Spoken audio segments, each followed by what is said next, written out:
थिएँ राम्रोकै लागि गर्दा पनि आज डिभोर्स पनि यस्तो तरिकाले दियो कि सेम हो नि हो रश्मि, सेम हो नि हो।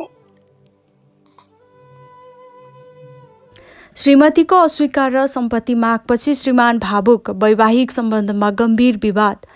एक दम्पति बीचको वैवाहिक विवादले अहिले गम्भीर मोड लिएको छ। रश्मि पनेरूले श्रीमान योगेन्द्र भाटसँग बस्न नचाहेको स्पष्ट रूपमा बताउँदै म तिमीसँग बस्न चाहदिन, मेरो आमा बुबा र भगवानले समेत केही गर्न सक्दैन भन्ने अभिव्यक्ति दिएको आरोप सार्वजनिक भएको छ। अनि बेटर अप्सन नखोजे भए डिभोर्सको पेपर पठाउनु पर्ने जरुरत के थियो? घरमा भने त मलाई बस्न मन थिएन, मलाई त्यो मान्छे चाहिएन, मलाई भनेपछि सकिहाल्यो त त्यहाँनिर। कसैले त भगवानले पनि केही गर्न सक्दैन त्यहाँनिर।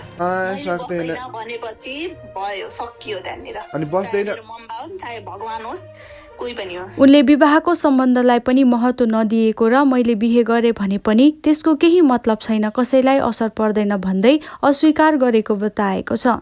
साथै तैँले जे गर्न सक्छस् गर, टिकटक र फेसबुकमा जे गरे पनि मेरो केही बिगार्न सक्दैनस् भनेर चुनौती दिएको समेत उल्लेख गरिएको छ।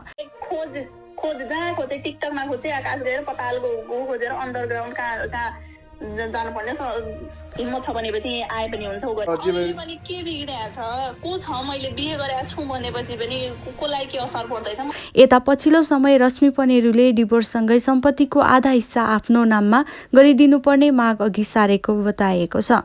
श्रीमान योगेन्द्र भाटले भने सानै उमेरमा विवाह गरेर निकै मेहनतका साथ परिवार चलाएको, श्रीमतीलाई पढाइमा सहयोग गरेको र आफ्नै आमा बुबाको जमिन बेचेर अमेरिका पठाएको दावी गरेका छन्। तर ती सबै योगदान बिर्सेर रश्मि अन्य पुरुषसँग सम्बन्धमा गएको आरोप उनको छ।